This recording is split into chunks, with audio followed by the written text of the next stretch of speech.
শেখ হাসিনা একজন ক্রীড়া প্রেমী, তিনি খেলা দেখেন, খেলার খবর রাখেন, তিনি হয়তো শেষ মুহূর্তে এই ব্যাপারটা একটা হস্তক্ষেপ করে একটা হয়তো কিছু করতে পারেন, এরকম একটা প্রত্যাশা তৈরি হচ্ছে কিন্তু আজকে থেকে। সেটা কি সম্ভব কিনা? এটা তো অবশ্যই যে তিনি বাংলাদেশ ক্রিকেটের সবচেয়ে বড় সাফল্য বা সবচেয়ে সংকটের সময় আপনার মূল গার্জিয়ান হচ্ছেন মাননীয় প্রধানমন্ত্রী। আজকে তার সাথে আপনার এক্সপিরিয়েন্সটা একটু শেয়ার করবেন, কি কথা হয়েছে তামিমের সঙ্গে, বা তিনি ফোন করেছিলেন কিনা? আসসালামু আলাইকুম সুপ্রিয় দর্শক বন্ধুরা, অবশেষে তামিম ইকবালকে নিয়ে মহা সুসংবাদ এসেছে। দর্শক বন্ধুরা, শেষ পর্যন্ত প্রধানমন্ত্রীর হস্তক্ষেপে আবারও মাঠে ফিরতে যাচ্ছেন চট্টগ্রামের খান সাহেব। তো দর্শক বন্ধুরা, তামিম ইকবাল হঠাৎ করে অবসর নেওয়ার পর সারা দেশে এখন ব্যাপক আলোচনার জন্ম দিয়েছে এবং সেই সাথে সুখের ছায়া নেমে এসেছিল। তো দর্শক বন্ধুরা, শেষ পর্যন্ত অনেক জল্পনা কল্পনা শেষে প্রধানমন্ত্রীর হস্তক্ষেপে আবারও মাঠে ফিরতে যাচ্ছেন। আর এমন কিছু গুঞ্জন উঠেছে, তাহলে অতি শীঘ্রই প্রধানমন্ত্রী এবং তামিম ইকবাল সাহেবের বৈঠক হতে চলেছে।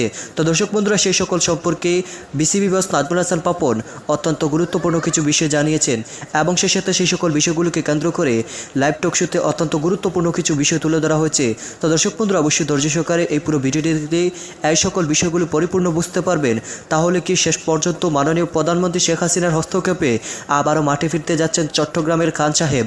তো দর্শক বন্ধুরা, চলুন আমরা সেই সকল সম্পর্কে পরিপূর্ণ বিষয় জেনে নেই। খুব এই ব্যাপারটা খুব চাওয়া হবে, ডেফিনেটলি বোর্ড খুব এম্বারেসড হয়েছে নিশ্চয়ই এরকম একটা সিদ্ধান্তে, কিন্তু বোর্ড কতটুকু চাইবে বা চাইলেও সেটা কতটা জোরে সোরে চাইবে সেটা একটা ব্যাপার। তবে যেই পর্যায় পর্যন্ত গেছে সেখান থেকে ফিরে আসাটা সহজ না, কঠিন একটা ফাহিম ভাই, অনেকেই যে আশা করছেন যে যেহেতু আমাদের মাননীয় প্রধানমন্ত্রী শেখ হাসিনা একজন ক্রীড়া প্রেমী, তিনি খেলা দেখেন, খেলার খবর রাখেন, তিনি হয়তো শেষ মুহূর্তে এই ব্যাপারটা একটা হস্তক্ষেপ করে একটা হয়তো কিছু করতে পারেন, এরকম একটা প্রত্যাশা তৈরি হচ্ছে কিন্তু আজকে থেকে। সেটা কি সম্ভব কিনা? এটা তো অবশ্যই যে তিনি বাই দিস টাইম এই সম্পর্কে নিশ্চয়ই ডিটেল জেনে গেছেন এবং তামিম ইকবাল বা সাকিব আল হাসান এদের অবদান বাংলাদেশের ক্রিকেটে কতটুকু এটা নিঃসন্দেহে তিনি জানেন এবং ওনার মনে এই প্রশ্ন নিশ্চয়ই আসছে, সাধারণ মানুষরা যেভাবে ভাবছে ওনার মনেও নিশ্চয়ই এটা নিশ্চয়ই এসছে যে যাকে আমরা আমাদের দলের ওয়ার্ল্ড কাপের ক্যাপ্টেন হিসেবে ভেবে রেখেছি তার এই পরিণতিটা তাকেও নিশ্চয়ই ব্যথিত করবে। উনি, আমার ধারণা একমাত্র উনি যদি চান তাহলে হয়তো এটা সম্ভব হতে পারে, এছাড়া আমি আর কোনো সম্ভাবনা দেখছি না। মানে তামিমের এই অভিমানটা ভাঙানোটা একমাত্র মানে মাননীয় প্রধানমন্ত্রীর পক্ষেই সম্ভব। আমার মনে হয় একমাত্র সবচেয়ে বড় সাফল্য বা সবচেয়ে সংকটের সময় আপনার মূল গার্জিয়ান হচ্ছেন মাননীয় প্রধানমন্ত্রী। আজকে তার সাথে আপনার এক্সপিরিয়েন্সটা একটু শেয়ার করবেন, কি কথা হয়েছে তামিমের সঙ্গে, বা তিনি ফোন করেছিলেন কিনা?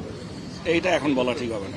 আপনার কি মনে হয় যে না আপনাদের কি কারো মনে হয় যে এই হঠাৎ করে এই এশিয়া কাপ এবং ওয়ার্ল্ড কাপের আগ মুহূর্তে এসে এইরকম একটা সিদ্ধান্ত নেওয়া সম্ভব কোনো কারোর জন্য?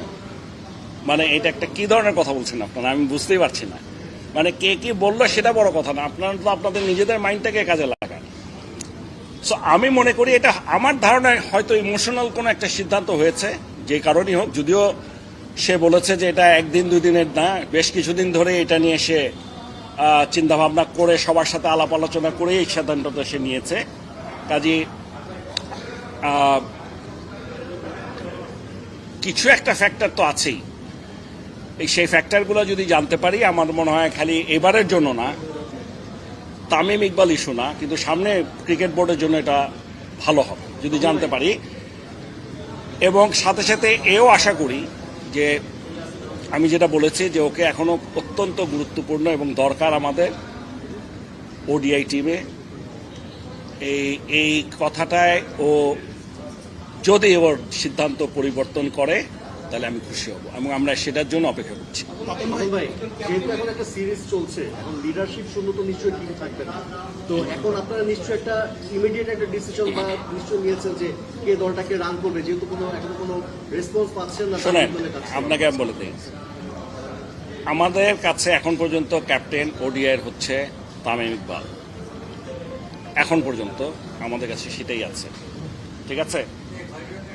এবং কোনো কারণে যদি ক্যাপ্টেন না খেলে ভাইস ক্যাপ্টেন সেই ম্যাচটা চালায়, সো সেই ভাইস ক্যাপ্টেনই চালাবে, কিন্তু পার্মানেন্ট কোনো ক্যাপ্টেন আমরা দিচ্ছি না এখন। আছে লিটন দাস। অফিসিয়ালি দেওয়া হয়েছে। তপন ভাই অফিসিয়ালি আমরা পাইনি, তাহলে কি তপন ভাই মিডিয়াল রিলিজ এটাই বাট অনেকে জানে না।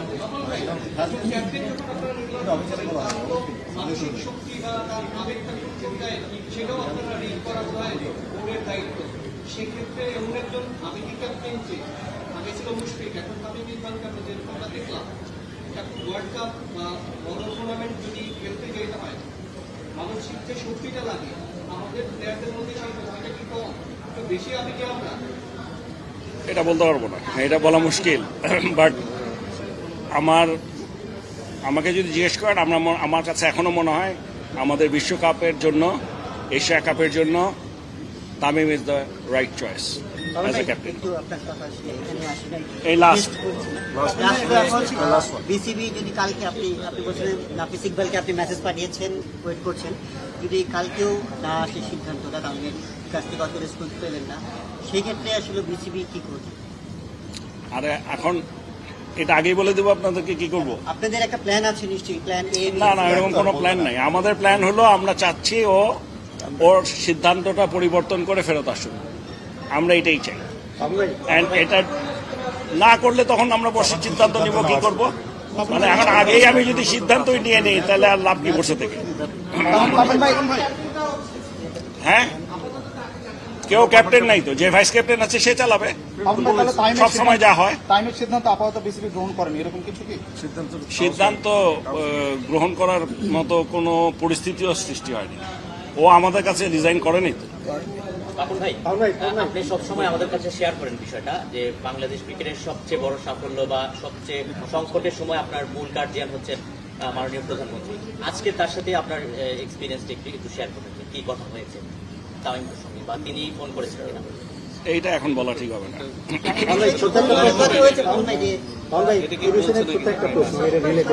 আপনাকে আজকে খুব মনে হচ্ছে যে তামিমকে ফেরানোর ব্যাপারে, সিদ্ধান্ত পরিবর্তনের ব্যাপারে আপনারা খুবই আন্তরিক, এটা হচ্ছে আপনার কথাতেই খুব স্পষ্টভাবে বোঝা যাচ্ছে। কিন্তু অ্যাট দ্য সেম টাইম প্রবলেমটা কোথায় হলো, কি কারণে তামিম এমন সিদ্ধান্ত নিলেন, এইটা আপনারা ফাইন্ড আউট করতে পারছেন না। এই একই ঘটনা এর আগে মাহমুদুল্লাহ রিয়াদের ক্ষেত্রে ঘটেছে, মুশফিকুর রহিমের ক্ষেত্রে ঘটেছে, মাশরাফি বিন মুর্তজার ক্ষেত্রে ঘটেছে। মাশরাফির বেলা এটা হয়নি। অবসর সংক্রান্ত ঘটনা না, মাশরাফিরটা আমরা জানতাম না, এবং তারও পেছনে যদি আমি যাই, না আপনাদেরকে না, আমি একটু বলে নেই, একটু বলি। আমার প্রশ্নটা শেষ করি। আচ্ছা, এটা লাস্ট কোশ্চেন। প্রশ্নটা তার আগে বাংলাদেশ ক্রিকেটেরও যখন একটা ক্রিকেটাররা বিদ্রোহ করেছিলেন, তখনও আপনি বলেছেন যে তাদের সাথে আপনার যে সম্পর্কের মাত্রা, এগুলো আপনার অবশ্যই জানা থাকার কথা, জানা উচিত, তারা বলবে, এটা আপনি এক্সপেক্ট করেন। কিন্তু এই ওভার দ্য ইয়ার্স, গত 3 বছর 4 বছর 5 বছর 6 বছরে এতগুলো ঘটনা এতবার ঘটলো, আপনার কি মনে হয় ক্রিকেটারদের সঙ্গে ক্রিকেট বোর্ডের সম্পর্কে সিরিয়াস কোনো গ্যাপ আছে, সিরিয়াস কোনো প্রবলেম আছে? আমি মনে করি কোনো এরকম কোনো গ্যাপের কোনো সুযোগ আমি দেখি না, এক্সেপ্ট রিটায়ারমেন্টের ব্যাপারটা। সেটা নর্মালি সারা পৃথিবী জুড়ে যেভাবে হয়, প্লেয়াররা যেভাবে রিটায়ার করে, বোর্ডের সাথে বসে আলোচনা করে একটা অনুষ্ঠানের মাধ্যমে।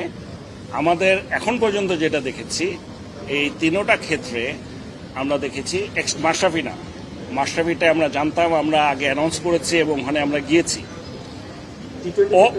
ও কিন্তু চায়নি, ও চায় নাই যে আমি কোনো একটা দল এনে ধুমধাম করে হোক, এটা মাশরাফি চায়নি, সেটাও আমি আপনাদেরকে বলেছি। সো সে প্লেয়ার যদি না চায় তাহলে তো কিছু করার নেই, কিন্তু আমরা। তো দর্শক বন্ধুরা, আপনারা হয়তো এই পুরো ভিডিওটি দেখে এবং এই সকল বিষয়গুলো জেনে অবশ্যই বুঝতে পেরেছেন, অবশেষে মাননীয় প্রধানমন্ত্রীর একমাত্র হস্তক্ষেপে হয়তো তামিম ইকবাল খান মাঠে ফিরতে পারেন, এবং সেই সাথে নাজমুল হাসান পাপন এই সকল সম্পর্কে অত্যন্ত গুরুত্বপূর্ণ কিছু কথা বলেছেন। এই সকল বিষয়গুলো শুনে তাহলে কি আপনাদের মনে কি হচ্ছে, আবারও কি মাঠে ফিরে আসতে পারবেন তামিম ইকবাল, নাকি আর মাঠে ফিরে আসতে পারবেন না? তো দর্শক বন্ধুরা, এবং সেই সাথে এই সকল বিষয়গুলো জেনে আপনাদের কি মনে হচ্ছে অবশ্যই কমেন্ট করে জানিয়ে দেবেন। তো দর্শক বন্ধুরা, ভালো থাকুন, সুস্থ থাকুন, আল্লাহ হাফিজ, আসসালামু আলাইকুম ওয়া রাহমাতুল্লাহি ওয়া বারাকাতুহু।